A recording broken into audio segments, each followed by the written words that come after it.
Et si notre Dieu, le roi des rois, nous dit quelque chose, ne va-t-il pas le faire? Celui qui tient toutes choses dans ses mains, ne va-t-il pas le faire? C'est pourquoi nous devons, bien aimés, avoir cette année la foi. Amen.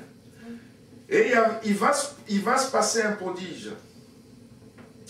Il y avait à l'entrée donc 4 lépreux qui étaient à l'entrée. Et ces 4 lépreux, ils étaient un problème. Parce qu'ils disent, si nous allons dans la ville, nous allons mourir. Quel qu'il en soit, notre sort, elle n'est pas belle. Le sort que nous avons n'est pas beau. Donc on est dans une situation difficile. Alors ce que nous allons faire, nous allons aller là où il y a la nourriture. Alléluia. Et si nous allons là où il y a la nourriture, eh bien s'il nous laisse vivre, eh bien nous allons vivre. Amen. Et beaucoup de gens ont comparé le péché à la lèpre. Le péché à la lèpre. Et la Bible nous montre 2 lépreux qui se sont approchés du Seigneur Jésus et qui lui ont posé la question, qui lui ont dit, mais si tu le veux, tu peux nous rendre purs. Et le Seigneur Jésus les a purifiés. Et nous avons tous été quelque part lépreux, étant dans notre misère, étant dans notre souffrance. Mais un jour est venu, nous nous sommes approchés du Seigneur Jésus. Amen. Et le Seigneur Jésus nous a enlevé cette lèpre et il nous a permis de vivre la vie nouvelle. Et il est toujours bon d'aller toujours vers là où on peut trouver la vie. La lèpre égale la mort. Ils étaient exclus complètement. Ils ne pouvaient pas s'approcher. D'ailleurs, même quand ils passaient, il fallait qu'ils secouent des clochettes en disant « Nous sommes lépreux » et les gens se retiraient. Parce qu'il n'y avait pas moyen de les guérir. Sauf quelqu'un, le Seigneur Jésus. Amen. Aujourd'hui, c'est pareil. Personne ne peut guérir le péché. Personne ne peut purifier du péché. Sauf le Seigneur Jésus. Il n'y a dans le ciel aucun autre nom qui a été donné parmi les hommes par lequel nous devions être sauvés. C'est le Seigneur Jésus. Amen. Et ce matin encore, aujourd'hui encore, tant que le Seigneur ne revient pas, tous ceux qui vont d'un corps pur au Seigneur, en disant « Seigneur, je suis lépreux ». Ce n'est pas visible ma lèpre, elle est intérieure. Mais il y a comme une puanteur en moi. Ma vie est comme détruite. J'ai besoin de toi. Seigneur, viens me laver, viens me purifier, viens me pardonner, viens me libérer. Eh bien, le Seigneur va le faire pour nous. Il va nous libérer. Amen. Il va nous délivrer. Gloire à Dieu. Il est celui qui va nous secourir. Et là,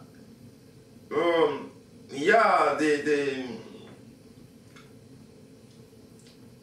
des choses extraordinaires qui se passent ici. Ils vont arriver là-bas. Ils vont arriver. Qu'est-ce qui va se passer? Donc ils se rendent au camp des Syriens. Lorsqu'ils furent arrivés à l'entrée du camp des Syriens, voici, il n'y avait personne. Il n'y avait personne dans le camp. Le Seigneur avait fait entendre dans le camp un bruit de char, un bruit d'une grande armée. Et là, bien aimé, ça nous arrête à nous. Les ennemis ont entendu un bruit d'une grande armée. Je voulais vous dire qu'en 2011, Dieu peut faire entendre à nos ennemis le son qu'il faut et pour que nos ennemis prennent la fuite.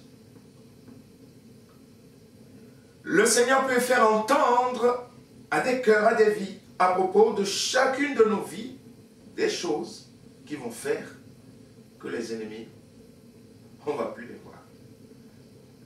Amen. Parce que Israël n'était même pas au courant de ce qui se passait. Eux, ils étaient toujours dans leurs problèmes. Ils étaient toujours dans leurs difficultés, mais il se passait autre chose dans le camp de l'ennemi. Bien-aimés, on bénit le Seigneur pour ses interventions. Croyez qu'en 2011, Dieu peut parler à vos ennemis. Vous êtes là en paix, vous regardez, vos ennemis sont où? Eh bien, ils n'y sont plus. Parce que la gloire de Dieu s'est manifestée. Dieu a fait disperser les ennemis. Et c'est ce que je nous souhaite à chacun cette année 2011.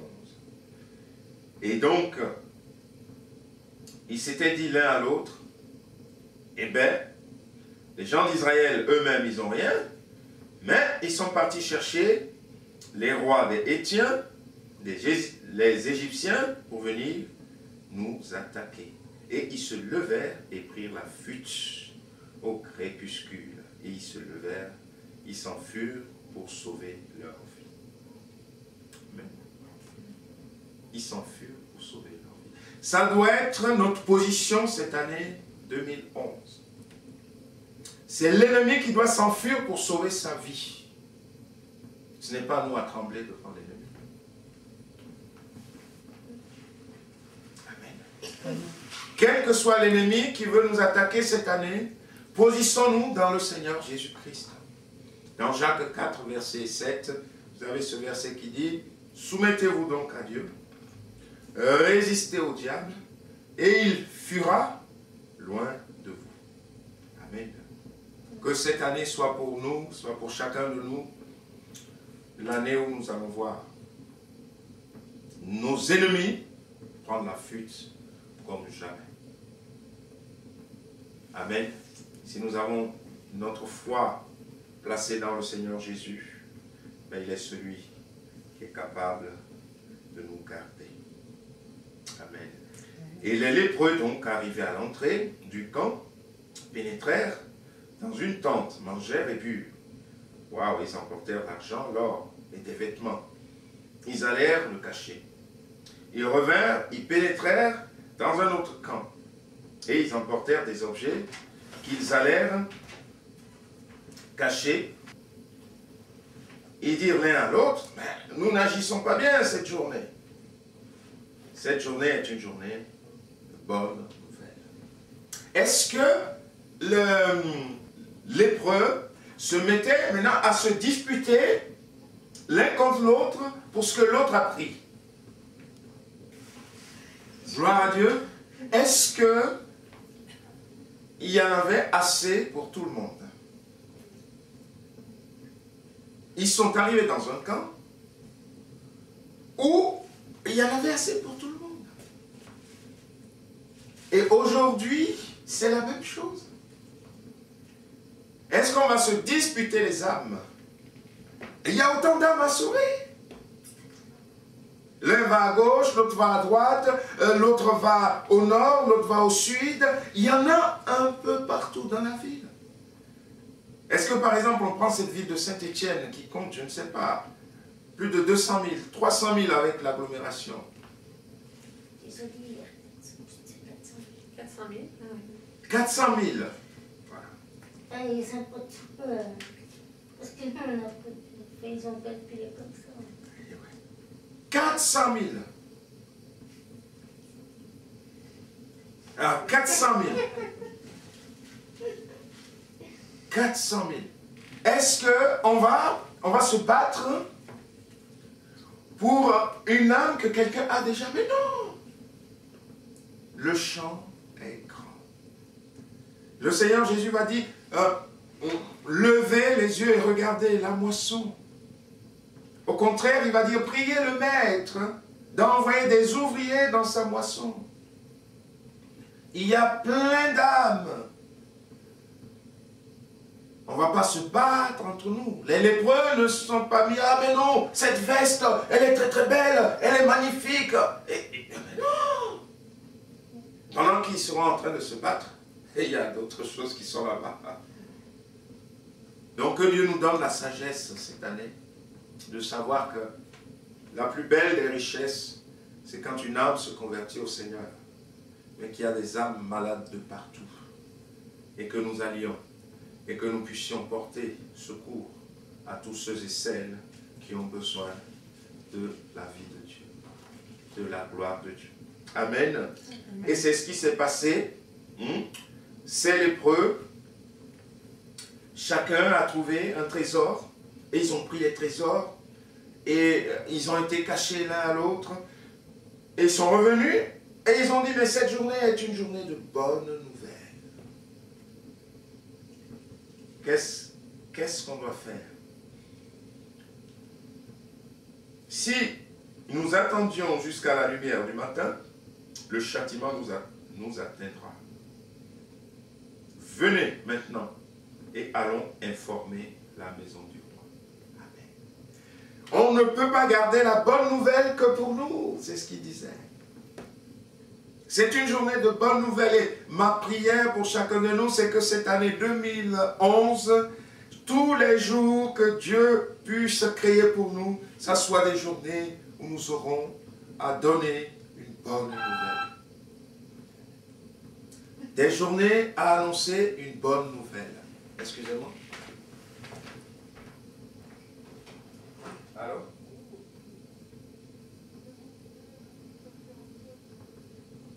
Ah, ben tu peux venir, on est encore en culte. Ouais. Mais viens si tu veux, il n'y a pas de problème.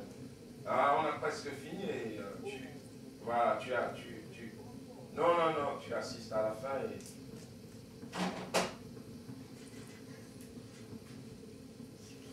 C'est un voisin qui veut venir nous souhaiter la bonne année, il va assister à la fin du culte. Charles?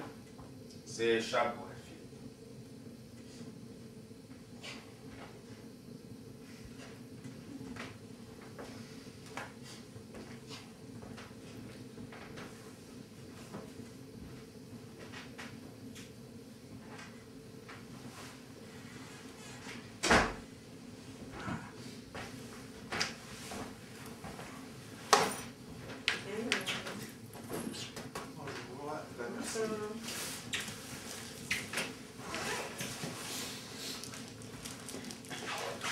Donc on était dans un texte extraordinaire de la parole de Dieu. Donc c'est dans Élisée, hein. Non, pas dans Élisée, pardon. Dans 2 Rois, chapitre 7, c'est une histoire concernant donc Élisée. Une histoire concernant Élisée. Et on regarde un petit peu ce texte-là.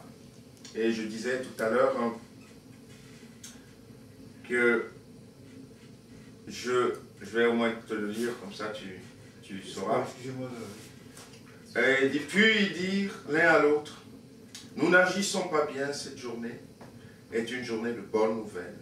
Si nous gardons le silence, si nous attendons jusqu'à la lumière du matin, le châtiment nous atteindra. Venez maintenant et allons informer la maison du roi. C'est l'histoire des 4 lépreux qui sont partis dans le camp de l'ennemi et qui ont vu que les ennemis avaient pris la fuite et que le camp était complètement vide et qu'il y avait des trésors de partout. Et eux, ils en ont pris pour eux. Et comme ils en ont pris plein pour eux, ils se sont dit, mais alors, si nous ne disons rien à personne, le malheur va nous atteindre. Et vous vous rappelez de l'apôtre Paul qui a dit, malheur à moi si je ne prêche pas l'évangile. Malheur à moi si je n'annonce pas la bonne nouvelle. Et cette année que Dieu nous donne, cette force, cette capacité, cette onction, cette autorité, d'annoncer la bonne nouvelle. Parce que chaque jour, on a une bonne nouvelle à dire. On peut dire à un cœur fatigué, courbé, que le Seigneur peut te relever.